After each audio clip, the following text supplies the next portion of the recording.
A determined runner, Mauro Prosperi, embarked on the grueling Marathon des Sables in 1994. This ultramarathon is known as the toughest foot race on Earth, spanning 250 kilometers across the unforgiving Sahara Desert. Mauro, an Italian police officer, was among hundreds of competitors facing extreme heat and sand dunes. Their journey began with a mix of excitement and trepidation under the vast Moroccan sky. For 3 days, he ran well, navigating the challenging terrain and battling the relentless sun. The sheer scale of the desert was both awe-inspiring and immensely intimidating for every participant. On the 4th day, however, disaster struck. A sudden, violent sandstorm descended upon the race, reducing visibility to mere feet. Chaos quickly erupted among the runners. Mauro was caught in the blinding maelstrom, disoriented and unable to see the markers.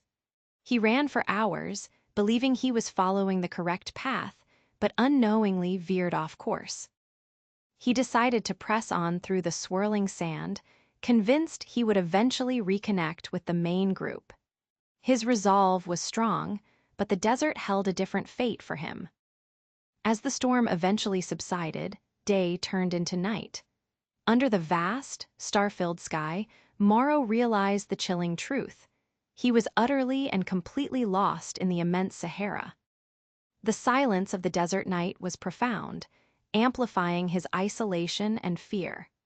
There was no sign of human life, only endless dunes stretching to the horizon in every direction. His meager supplies, intended for a day of racing, began to dwindle rapidly. He had little food and, more critically, very little water left for his unexpected ordeal alone in the wilderness. The crushing weight of isolation and growing fear pressed upon him. He was just one small human against the colossal indifference of the desert, facing an unimaginable challenge now. Mauro began the desperate act of rationing his remaining water, taking tiny sips only when absolutely necessary. Every drop felt precious, a lifeline in the face of inevitable dehydration. He tried to navigate by the sun in the mornings, but the featureless landscape offered no clear reference points. Confusion reigned, and hope flickered with each passing hour, threatening to extinguish completely. Days blurred into one long, agonizing struggle for survival. The intense heat during the day gave way to cold, bone-chilling nights, each bringing new discomfort and desperation to him. Thirst became an overwhelming, constant torment, drying his mouth and cracking his lips. His body screamed for hydration, a primal need that overshadowed all other thoughts in his mind. Faced with utter dehydration, he resorted to the unthinkable, drinking his own urine. It was a vile, desperate measure, but a necessity to prolong his life for as long as possible. The taste was horrific, a bitter reminder of his dire situation. Yet, each reluctant swallow gave him a few more precious hours of survival, a testament to the body's will to endure. One scorching afternoon, he spotted a distant oasis, shimmering like a mirage on the horizon. His heart surged with a potent mix of hope and agonizing doubt in his current state. He stumbled towards it, fueled by a surge of adrenaline, only to find the crushing disappointment of empty sand. It was merely a cruel trick of the light, a desert illusion. Hallucinations began to set in, brought on by extreme dehydration and exhaustion. The desert seemed to twist and morph, blurring the lines between reality and his fading consciousness. He saw vivid images of his wife and children, their faces clear, then vanishing like smoke. These painful illusions served as both a torment and a powerful motivation to keep going now. After several days, utterly exhausted, he stumbled upon a small, abandoned shrine. It was a humble, dilapidated structure, offering a momentary reprieve from the relentless sun beating down. Inside, he found a small colony of bats clinging to the ceiling and a tiny, stagnant pool of water. It was an unexpected discovery, a small flicker of hope in his dark world. Desperate, he drank the foul water, straining it through a cloth to remove impurities. He also caught bats, sucking their blood for vital fluids and nutrients to survive the harsh desert. The raw, animalistic need to survive had completely taken over.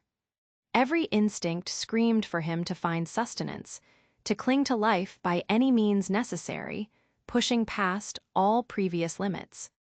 After days of this meager sustenance, a profound despair once again settled over him. He felt his end was near and contemplated simply giving up, lying down in the sand to await fate. Yet the vivid images of his family, particularly his young daughter, flashed through his mind again. They were his reason, the spark that ignited a new resolve to fight for another day. He decided to leave a farewell note for his loved ones, hoping it might one day be found. With heavy heart, he resolved to end his suffering and spare them further anxiety now. Using a small, dull knife, he attempted to slit his wrists. It was a desperate act born of extreme torment, a final attempt to take control of his agonizing fate in the desert. Miraculously, his blood was so thick from severe dehydration that it refused to flow freely. It clotted almost instantly, preventing a fatal loss, a bizarre twist of biological fate for him. The suicide attempt failed, leaving him in a state of shock and disbelief. This unexpected survival felt like a divine intervention, a clear sign that he was meant to continue enduring now. This inexplicable turn of events ignited a fresh, fierce spark of hope within him. If even death rejected him, then surely he had a purpose to fulfill, a life to continue living. He took it as a profound sign, a reason to push forward against impossible odds. Mauro was convinced that destiny had intervened, giving him a second chance, a new lease on life itself. With renewed, albeit fragile, determination, he continued his arduous trek across the relentless sands. He was weak and emaciated, but not defeated, his spirit reignited by a strange miracle. He followed faint tracks he found in the sand, hoping they belonged to humans and would lead to civilization. Every footprint was a beacon of hope, a potential path to salvation now. The sun continued to beat down mercilessly, day after day, baking the desert surface. The temperature soared to extreme levels, making every breath and every step a monumental effort for him. He spotted another distant structure, a cluster of buildings on the horizon. His heart leaped, hoping it was a nomad camp or an isolated settlement offering refuge and much-needed help now. He stumbled towards it, every step an immense effort, his body on the verge of collapse. His will to live was the only thing propelling him forward through the intense desert heat. It turned out to be another abandoned settlement, a ghostly ruin swallowed by the desert. The crushing disappointment was almost unbearable, a cruel joke played by the unforgiving landscape. Despair threatened to overwhelm him again, a heavy shroud attempting to extinguish his last embers of hope. The vastness of his predicament felt utterly insurmountable in that moment.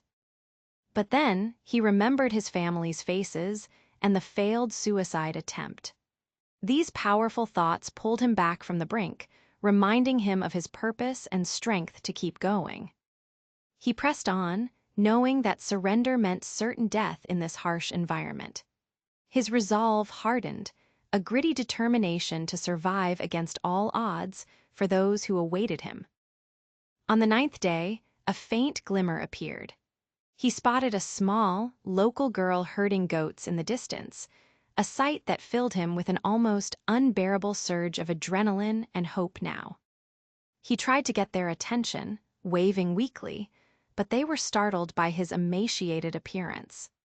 The child and animals quickly ran away, leaving him alone once more in the immense desert. But this time he had tracks to follow. He pursued the footprints of the girl and goats, a desperate chase, knowing this was his last, best chance for rescue from the wilderness. Exhausted but revitalized by purpose, he finally reached a small nomadic encampment. He was at the absolute limit of his endurance, but salvation was finally within his grasp. He collapsed, barely conscious, into the arms of the startled nomads. After 10 days lost in the desolate Sahara, Mauro Prosperi had finally been rescued, against all rational expectations.